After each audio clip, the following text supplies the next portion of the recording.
नमस्कार, मैं विकास शर्मा। आज मेरा वीडियो बनाने का उद्देश्य गवर्नमेंट तक एक महत्वपूर्ण मैसेज को पहुंचाना था, एक रिक्वेस्ट को पहुंचाना था। महोदय, जैसा कि वर्ग 1 की परीक्षा चयन परीक्षा हुई है, मध्य प्रदेश में पहली मर्तबा ऐसा हुआ जब पात्रता परीक्षा हुई और उसके बाद चयन परीक्षा हुई। महोदय, पात्रता परीक्षा में यदि केमिस्ट्री की बात करें तो 17% रिजल्ट था पूरे मध्य प्रदेश में। फिर चयन परीक्षा हुई और चयन परीक्षा में 100 अंकों का पेपर हुआ, जिसमें से मेरे 74% मार्क्स हैं। सोचिए, 74% मार्क्स होने के बाद भी मैं 6वीं वेटिंग में हूँ। इसका कारण क्या है? इसका कारण ये था कि यदि हम बात करें तो कैटेगरीज वाइज बहुत कम पद आए। यदि हम बात करें तो EWS में गेस्ट फैकल्टी में केवल 9 पद हैं, केवल 9 पद। 9 पदों में से फीमेल कैटेगरी में 4 पद चले गए। 5 जो पद बचे, 5 पदों में से 3 पद हैंडीकैप्ड में गए और 2 पद फेस बचे। यानी यदि 6वीं रैंक आती है तो आप 8वीं रैंक होने के बावजूद भी, आप पूरे मध्य प्रदेश में 8वीं रैंक होने के बावजूद भी, 74% लागने के बावजूद भी वेटिंग में होते हैं। महोदय, ये जो एग्ज़ाम होता है, ये एग्ज़ाम कई सालों में होता है और इस एग्ज़ाम में जो एक स्टूडेंट्स बैठता है, वो स्टूडेंट्स ही नहीं बैठता बल्कि उसकी फैमिली, उसका पूरा परिवार, उसके पूरे सपने होते हैं उस एग्ज़ाम में, और उसकी एज भी जा रही होती है। तो वो इंसान डिप्रेशन में जाता है।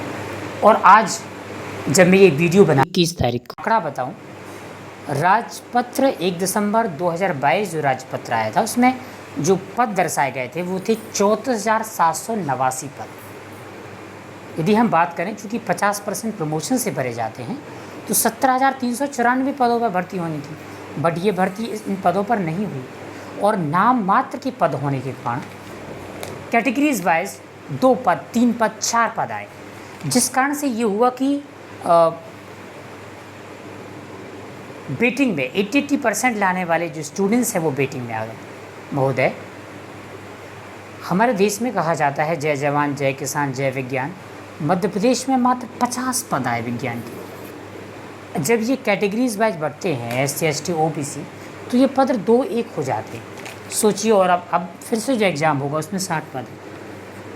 तो बस मेरा ये कहना है कि जो पद हैं ये इतने कम पद, क्योंकि जो स्टूडेंट्स एक एग्ज़ाम में बैठता है वो केवल एक विद्यार्थी नहीं बैठता, उसके पूरे सपने, उसकी पूरी मेहनत, BSc करता है, MSc करता है, B.Ed करने के बाद इतनी सारी एजुकेशन, पूरा एज देने के बाद एज भी हो रही होती है, ओवर एज भी हो रहे होते हैं, पूरे घर के, पूरे परिवार के सपने होते हैं, और वो सपने ताश के पत्ते जैसे बिखर जाते हैं। तो बहुत दुख होता है। इसलिए पद पर वृद्धि होना बहुत ज़रूरी है। अभी आज मैं तो चौंक गया, आज का न्यूज़पेपर जब मैंने पढ़ा तो उस न्यूज़पेपर में 2000 विद्यालयों में एक भी प्रवेश नहीं पहली क्लास में। तो ये आंकड़ा चौंका देने वाला है। स्कूल टूट रहे हैं। यदि योग्य शिक्षक होंगे तो बेहतर एजुकेशन होगी, और बेहतर एजुकेशन होगी तो दिशा और दशा मध्य प्रदेश की चेंज होगी, क्योंकि एक शिक्षक ही है जो पूरे समाज की रूपरेखा को चेंज करती है। मैं एक और आंकड़ा बता दूं, ये सब प्रमाणित आंकड़ा है। मैं एक और आंकड़ा बताऊं कि केमिस्ट्री की जो परीक्षा हुई उसमें जो मेंस एग्ज़ाम था, पूरा एडवांस लेवल का सिलेबस था, जो नेट और सेट में होता है। जैसे कि क्वांटम केमिस्ट्री आप उठा लीजिए, KVS NVS का सिलेबस 12th बेस पे ही सारे एग्ज़ाम होते हैं जो वर्ग के होते हैं। लेकिन क्वांटम केमिस्ट्री और बहुत सारे एडवांस चैप्टर आए थे, दिए गए थे। हालांकि एग्ज़ाम वैसा नहीं था, लेकिन टफ़ एग्ज़ाम था। और इतना टफ़ एग्ज़ाम के बाद जब 74% आते हैं, 100 में से 74 नंबर आते हैं, तो ये अपने आप में बहुत बड़ा आंकड़ा है। और इसके बावजूद भी वेटिंग में, तो मैं गुजारिश करना चाहूँगा गवर्नमेंट से कि इस पर ध्यान दिया जाए और पद की अनिवार्य रूप से वृद्धि हो, ताकि उचित शिक्षक विद्यालय को प्राप्त हो सके।